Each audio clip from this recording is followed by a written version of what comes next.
Quand vint le déluge, toutes les fontaines du grand abîme furent rompues et les bondes des cieux furent ouvertes. Genèse 7, 11.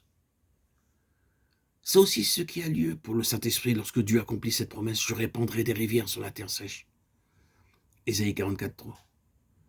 C'est quand la foi reconnaît clairement l'habitation du Saint-Esprit dans le cœur et compte sur lui, que le renouvellement de cette grâce descend avec abondance du cœur du Père dans le cœur de son enfant. Il est essentiel de se souvenir de quelle manière Dieu accorde à notre foi son esprit. Dieu aime à envelopper sa présence d'une apparence humble, à se revêtir de l'humilité dont il veut que ses enfants se revêtent aujourd'hui. Le royaume des cieux est semblable à un grain de moutarde, Matthieu 13, 31. La foi seule peut savoir tout ce qu'il y a sous cette humble apparence. Telle a été la présence du Fils de Dieu sur la terre. Telle est aussi la présence de l'Esprit dans le cœur. Il faut croire à sa présence, lors même qu'on ne peut encore ni le voir ni le sentir. Croyez que la source jaillissante prête à se répandre en fleuve d'eau vive est déjà au-dedans de vous. Croyez-le. Lorsque tout encore vous paraît sec, prenez le temps de vous retirer dans le sanctuaire intime de votre cœur et de là faites monter à Dieu votre adoration et vos louanges, avec la certitude que le Saint-Esprit est en vous. Prenez le temps de rester tranquille et de laisser le Saint-Esprit lui-même remplir votre esprit de l'assurance divine qu'il demeure en vous. Ce n'est pas dans les pensées et les sentiments qu'il fixe d'abord sa demeure.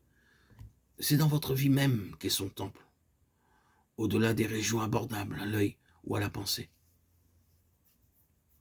Quand la foi reconnaît qu'elle possède déjà ce qu'elle a demandé, elle peut user de patience et abonder en actions de grâce, lors même que la chair se permettrait de murmurer.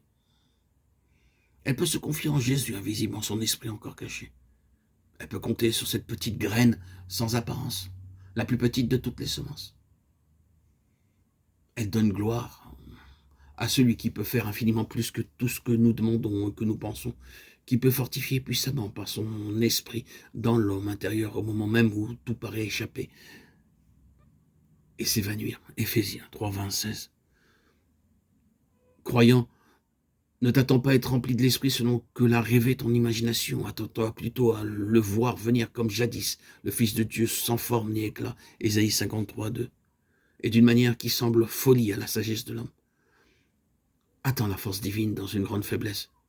Consent à devenir fou pour recevoir la sagesse de Dieu qu'apporte le Saint-Esprit.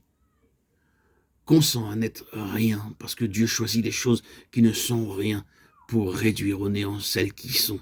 1 Corinthiens 1, 28. Tu apprendras ainsi à ne pas te glorifier en la chair, mais à te glorifier en Dieu. Et dans la joie intime d'une vie d'obéissance continuelle et de simplicité enfantine, tu sauras ce que c'est que d'être rempli de l'Esprit.